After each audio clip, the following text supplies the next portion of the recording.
It was supposed to be a peaceful weekend getaway, just me, a tent, and the quiet stretch of forest behind my lake cabin.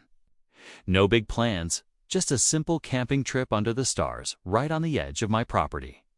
But just as I settled in, fire, pit going, and coffee brewing, a pair of flashing lights bounced through the trees.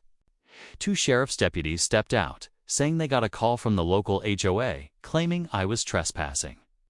That was odd because not only was I on my land, I had the documents to prove it. The situation turned awkward fast. The HOA president, a woman who's made herself known at every meeting, showed up minutes later, arms crossed and full of attitude. She pointed toward the stacked wood nearby, demanding to know why I was camping near their winter firewood. That's when it hit me, the giant pile of firewood they'd been using for years. It was sitting squarely on my land. No permission, no rental, nothing. As tension built, I stayed calm but firm, pulling out my property map and letting the boundary lines speak for themselves. The officers looked at her, then at me. You could feel the shift. But before things settled, she made a call, one that would drag the whole HOA deeper into trouble than they expected. And just when I thought I'd seen it all, I discovered something under that firewood that changed everything. The HOA had always been a bit over the top, but I never expected them to call the cops on me for pitching a tent on my own land. What made it worse was that this same stretch of woods had been used by them for years to stack firewood for the community lodge. I never said anything because it didn't really bother me until now. But when they tried to flip the script and act like I was the one causing problems, it lit a fire I hadn't expected as the officers walked the edge of my property with me. We followed the survey markers, ones I had placed just last year when I built a small dock by the lake. Everything they were accusing me of didn't match the actual boundary lines. I wasn't even close to their land. If anything, their firewood stash was a few yards deep into mine. That fact seemed to make the HOA president even more nervous. She stopped making eye contact, and her voice got quieter as the officers asked more questions. I decided to look closer at the woodpile while they talked. Most of it was stacked neatly, but part of it seemed different, trashed, almost like someone had tried to cover something. I moved a few logs aside, and that's when I noticed it. Something metal glinting in the dirt. At first, I thought it was trash. But as I brushed off the surface, it became clear this wasn't just about firewood anymore. As I crouched beside the woodpile, brushing away more dirt, I realized the metal piece wasn't random. It looked like an old, rusted hatch, maybe part of a storm shelter or some kind of hidden storage. I glanced back toward the HOA president, who was now pacing nervously while the officers quietly talked among themselves. It hit me then. They weren't just storing firewood on my land. They were hiding something. I didn't say a word to the cops yet. Instead, I snapped a photo and decided I'd do a little digging, literally and figuratively. But the discovery added a new layer to the situation. The HOA wasn't just trying to push me around for camping too close to my cabin. They were clearly worried about what I might uncover. And I started to wonder, how long had they been using this patch of land? Without permission? Was it just firewood? Was there something else going on? That night, I set up my tent again, determined to stay put. I kept a flashlight and my phone close, and I could swear I saw someone walking near the tree line around midnight. Too far to make out a face, but close enough that I knew I was being watched. The next morning, yellow caution tape had been strung around the woodpile, and a new private HOA property sign had been hammered into the ground on my side of the property line. That's when I knew things were going to get messy. By the next day, things had gotten weird. I woke up to find a new set of tire tracks near the edge of the woods, fresh ones, not mine. Someone had been out there, circling the firewood pile. During the night, the HOA tape was torn in one spot, like someone had pulled it down in a rush. That strange rusted hatch I'd found the day before.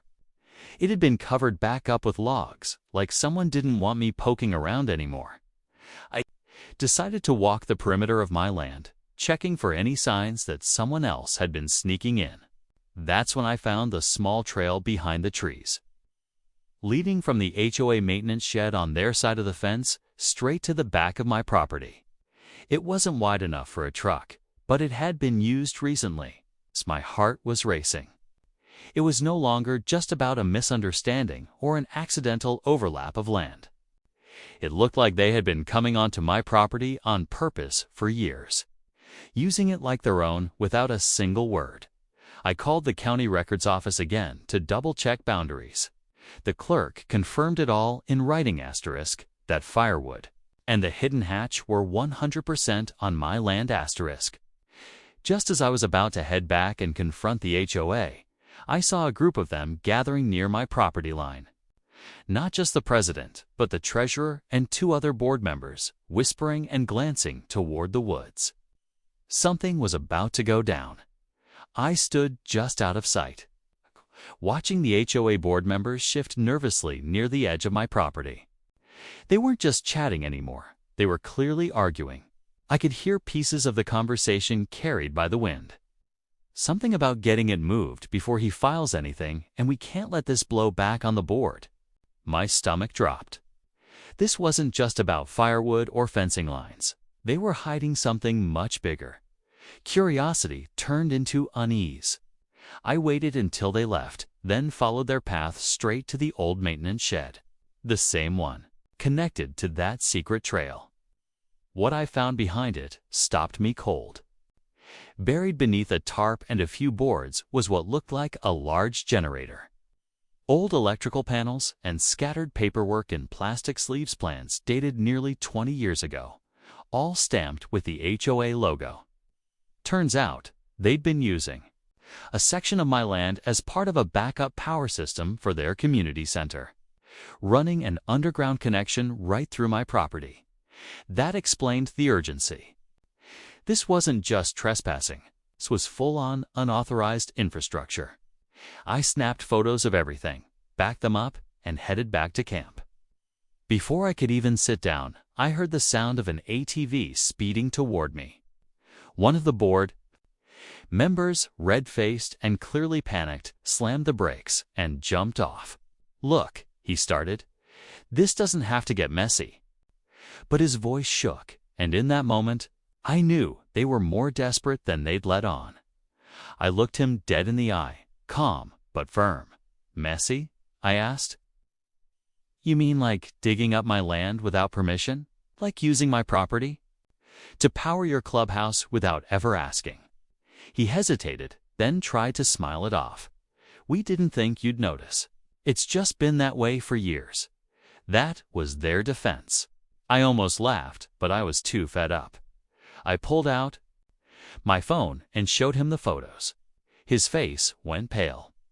"This goes to the county by morning if I don't get a full explanation and written agreement that you're removing every inch of equipment off my land legally." He stammered something about needing time, but I wasn't budging. By the next afternoon, the HOA president himself showed up. This time, he was polite, respectful, offered to pay for any inconvenience, even promised they'd restore my land exactly how they found it. I agreed on one condition. They'd also issue a public apology at the next HOA meeting and send me a letter confirming my land boundaries, firewood storage rights, and permanent easement access. They agreed quickly. I thought that was it. But 2 weeks later, I got a call from the county inspector. Turns out the underground generator setup wasn't just illegal, it violated multiple codes. And since it crossed onto my land, they had to open a full investigation. Suddenly, the HOA wasn't just dealing with me, they were dealing with the county. And I wasn't the one under the spotlight anymore. Over the next few weeks, things started to settle down. The county confirmed what I already knew: my property lines were accurate, and the bridge, the cabin, and even the little stretch where the HOA had been storing their winter firewood all belonged to me. They quietly stopped challenging me once the official paperwork was delivered. The cops who had been called on me didn't return, and I figured they realized the whole thing had been a waste of time. What surprised me most was the shift in attitude from some of the HOA board members. A few of them actually came by in person to apologize, saying they had no idea the situation was so tangled. Turns out, not everyone on the board supported the actions of the president, who had been leading the charge from the start. She eventually stepped down, probably to avoid further embarrassment. I didn't press charges or ask for anything more honestly. I just wanted to enjoy my land in peace. Looking back, the whole thing felt like something out of a movie getting. The cops called for camping near my own cabin, uncovering that they'd been using my land for years without realizing it. But it reminded me how important it is to know your rights and stand up for what's yours.